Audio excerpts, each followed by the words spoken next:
கண்ணை நீ திறக்க நெடுந்துயர் யாவும் நான் மறக்க உன்னை பாடி உயிர் உருக சிவசிவா உன்னை வேண்டி எரிவதனால் சாம்பல் கூட சக்தி பெறும் உள்ளங்கையில் உனை தொழுதேன் சிவசிவா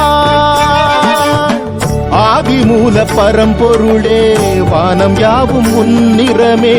உன்னைத்தானே வேண்டி வந்தேன் எந்த ஈசனே ஆதிமூல பரம்பொருளே வானம் யாவும் உன்னிறமே உன்னைத்தானே வேண்டி வந்தேன் எந்த ஈசனே புல்லில் தூங்கி வரும் பனியில் துளியில் பெறும் பஞ்சபூதமே அடங்கிடுதே நெஞ்சில் எரிந்து வரும் பஞ்ச கோபங்களும் உன்னை கண்டதும் கரைந்திடுதே நெற்றி கண்ணை நீ திறக்க நெடுந்துயர் யாவும் நான்